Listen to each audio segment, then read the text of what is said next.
بسم اللہ الرحمن الرحیم۔ السلام علیکم ورحمۃ اللہ وبرکاتہ۔ بیٹی اللہ تعالیٰ کی رحمت ہوتی ہے۔ میرے نبی کریم صلی اللہ علیہ وآلہ وسلم نے اپنی بیٹی حضرت بی بی فاطمہ رضی اللہ تعالیٰ عنہا سے محبت کر کے، ان کا احترام کر کے یہ ثبوت دے دیا کہ بیٹیاں بوجھ نہیں ہیں بلکہ وہ رحمت ہیں۔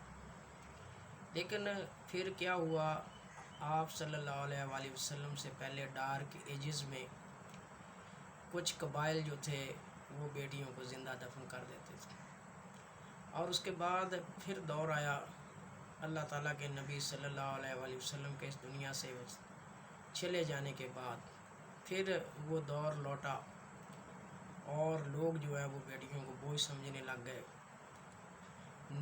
رحمت کو جو ہے بوجھ سمجھنے لگ گئے۔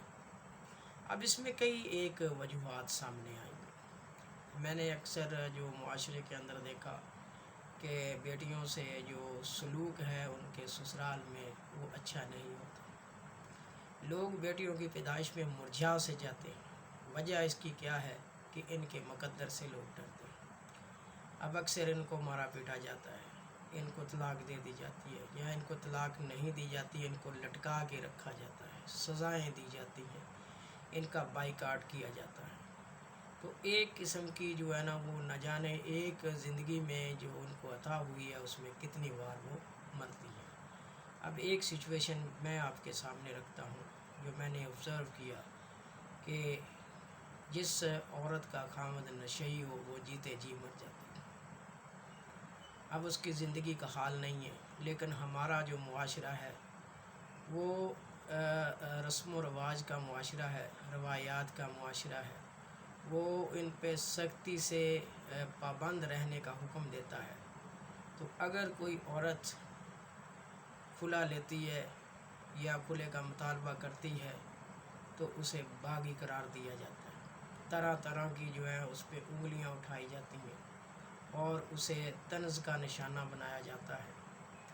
لیکن کسی بندے نے یہ بات نہیں کرنی کہ یہ کیوں جو ہے اس قسم کا جو سٹیپ ہے وہ لے رہی ہے، وہ باغی کیوں بنی ہے، وہ کھلا کیوں چاہتی ہے، وہ اپنے خامد سے طلاق کیوں چاہتی ہے۔ یہ معاملات اگر آپ معاشرے میں تھوڑی دیر کے لیے رہیں بسیں تو آپ کو سارے جو راز ہیں جو عید ہیں وہ آپ پہ کھل جائیں گے، اور آپ کو پتہ چل جائے گا کہ آخر اصل حقیقت ہے کیا۔ تو اللہ تبارک و تعالی ہماری بیٹیوں کو عزت والی، سکھ، امن اور چین والی زندگی عطا کرے، اور ان کو نیک، ایماندار اور پیار کرنے والے خامد عطا کرے، اور اللہ تبارک و تعالی امت محمدیہ کو اپنی بیٹیوں کا احترام کرنے، ان سے پیار کرنے اور ان کو رحمت سمجھنے کی بھی توفیق عطا فرمائے۔